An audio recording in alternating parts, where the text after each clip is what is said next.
حضرت بلال حبشی رضی اللہ تعالیٰ عنہ نے سارا گھر کا کام کاج خود سے سنبھال لیا تھا. ایک دن غائب ہو گئے حضرت بلال اذان دے کے, فجر کی اذان دے کے. ایک دن فجر کی اذان دے کے غائب نہیں ہونا چاہیے. کیا خیال ہے آپ کا؟ مؤذن کو اذان دے کے غائب اسے مسجد میں پھر رہنا چاہیے. حضرت بلال حبشی رضی اللہ تعالیٰ عنہ اذان پڑھی, غائب ہو گئے. صحابہ ڈھونڈ رہے ہیں بلال کدھر ہے, اقامت پڑھے. حضور نے فرمایا ٹھہر جاؤ, بلال آئے گا تو اقامت پڑھے گا.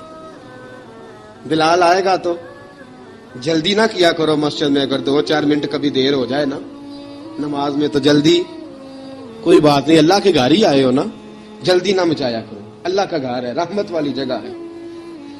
حضور نے فرمایا بلال آئے گا تو اذان پڑھے گا. اب سب صحابہ خاموش ہیں کہ بلال جاتا نہیں, کام بھی اس کا کوئی ایسا نہیں. حضرت بلال دوڑے آئے, جلدی جلدی دوڑے آئے. رسول پاک صلی اللہ علیہ وسلم نے سوال ہی نہیں کیا کہ بلال تو کدھر سے آیا ہے. فرمایا آ گئے ہو؟ حضور آ گیا ہوں. پڑھو اقامت پڑھی, جماعت ہو گئی. اب صحابہ کرام علی مریدوان حیران ہے کہ حضور نے پوچھا ہی نہیں اور بلال آیا بھی دیر سے. حضرت جناب سیدنا صدیق اکبر, جناب مقداد, جناب سلمان فارسی, چند صحابہ نا حضرت بلال کو لے کے, کون ہے بلال تو کدھر تھا؟ راز کی کوئی بات ہے جو بتاتا نہیں, کدھر تھا؟ حضرت بلال رضی اللہ تعالیٰ عنہ کی آنکھوں میں آنسو آ گئے, رو پڑے. کہ بلال کوئی گہری بات ہے, بتا معاملہ کیا ہے, روتا کیوں ہے؟ حضرت بلال حبشی رضی اللہ تعالیٰ عنہ فرمانے لگے جب حضرت خدیجۃ الکبریٰ گھر میں چکی پیستی تھی, تھک جاتی تھی نا تو میں مدد کرایا کرتا تھا. کتنے دن بیت گئے, جب فجر کی اذان دینے کے لیے گزرتا ہوں تو حضرت فاطمہ الزہرا کے بچے روتے ہوتے ہیں. فرمایا میں نے حضرت فاطمہ کو گود میں کھلایا ہے, مجھے اپنے محبوب کی شہزادی سے بڑا پیار ہے. کئی دنوں سے حضور کی خدمت میں عرض کر رہا تھا یا رسول اللہ کو مہربانی فرمائیں.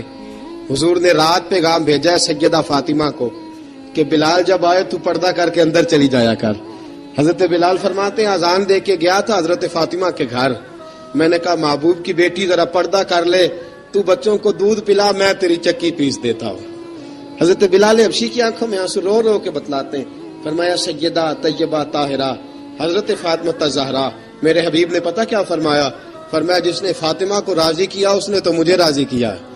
حضرت سیدنا بلال حبشی فرماتے میں نے چکی پیسی اور میں تمہیں کیا بتاؤں, میرے محبوب کی بیٹی نے مجھے بڑی ہی دعائیں دی ہیں, انہوں نے مجھ پر بڑا ہی اظہار محبت فرمایا ہے. فرمایا میں آذان سے لے کر جماعت تک لوگ تسبیحاں رولتے ہیں, لوگ قرآن کی آیات کی تلاوت کرتے ہیں, آذان سے لے کر جماعت تک لوگ مختلف قسم کے اذکار میں مشغول ہوتے ہیں.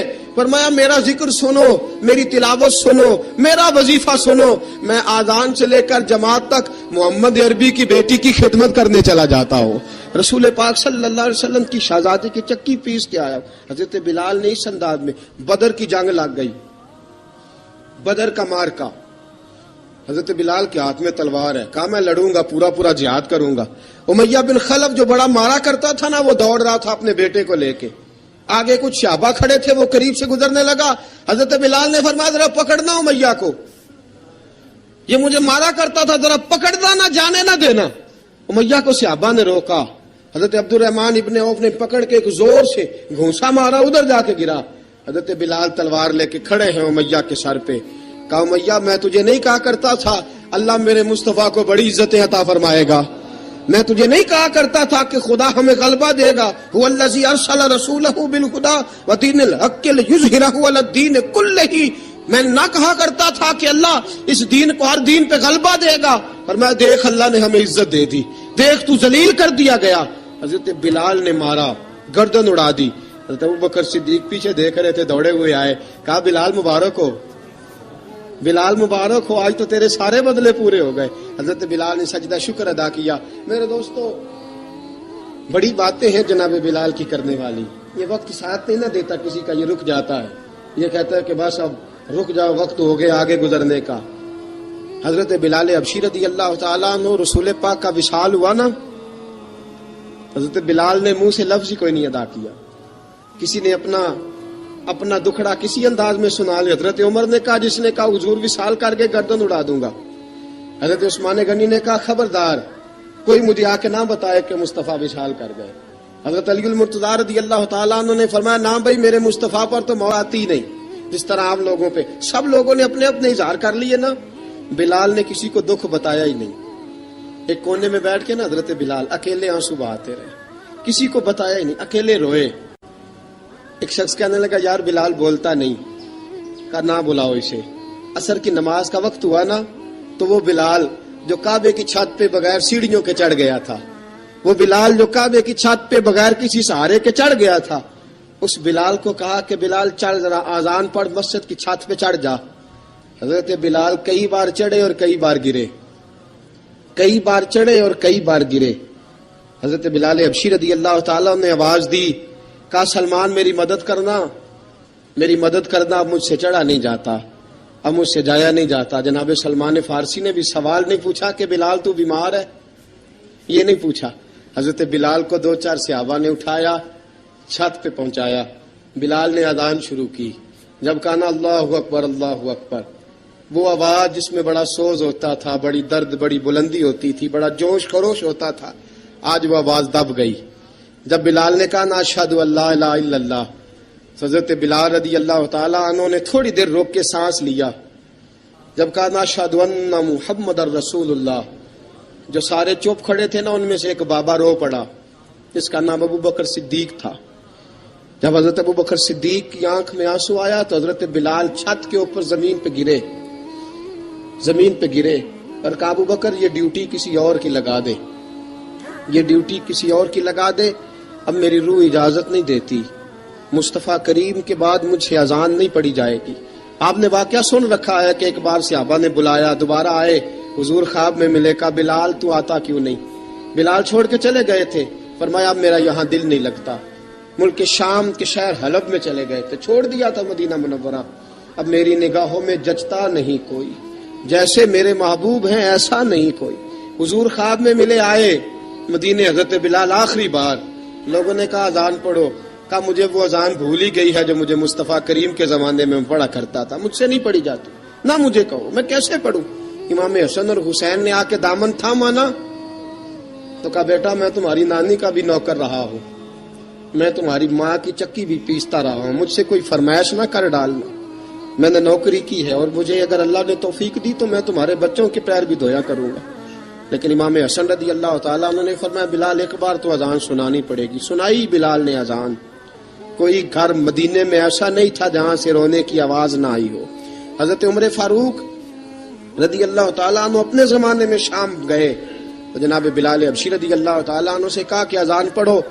حضرت بلال نے فرمایا میں پڑھ ہی نہیں سکتا. بڑی ہمت کے بعد اذان پڑھی اور جناب بلال نے کہا تم اگر روئے نہ تو میں اذان پڑھوں گا. رونا نہ, وعدہ لے لیا. حضرت عمر تو نہ روئے لیکن معاذ ابن جبل نے رونا شروع کر دیا. جب معاذ ابن جبل روئے تو پھر عمر بھی روئے, جب عمر روئے تو پھر بلال بھی روئے. وہ اذان اشہد ان لا الہ الا اللہ تک گئی. رسول پاک کے بعد پھر اذان اس سے آگے بڑھ نہ سکی. حضرت بلال کا وقت وصال آیا. حضرت ابو درداء کے داماد تھے جناب بلال حبشی. حضرت ابو درداء بہت معتبر صحابی ہیں, ان کی بیٹی حضرت بلال کے گھر میں تھی. حضرت بلال کا وقت وصال آیا تو آپ کی بیوی کہنے لگی بڑے افسوس کی بات ہے, آپ بچھڑ رہے ہیں. فرمایا افسوس نہ کر, مجھے مبارک دے, میں آج بچھڑوں گا تو جا کے رسول پاک سے ملاقات کروں گا. حضرت بلال حبشی نے, میرے دوستو, غریب آدمی تھے نا, مال تو زیادہ نہ دے سکے لیکن انہوں نے خدمت اس طرح کی. آپ میں کھنگالتا رہا کتابیں, 28-29 کتابیں میں نے کھنگالی اس ہفتے میں حضرت بلال پر. حضرت بلال کا دعویٰ ہی کوئی نہیں. پوری کتابوں میں, پوری سیرت میں کہیں کوئی دعویٰ ملتا, کہیں نہیں کہا میں نے یہ خدمت کی ہے. یہ دعویٰ حضرت بلال کا دعویٰ, میں غور کرتا رہا اس بات پر کہ سب لوگ دعویٰ کر لیتے ہیں نا, بعض صحابہ کے دعوے ملتے ہیں کہ ہم نے فلاں موقع پہ خدمت کی تھی, بلال بدر میں, بلال احد میں, بلال خندق میں, بلال فتح مکہ میں, بلال نے ساری خدمتیں اپنے سر.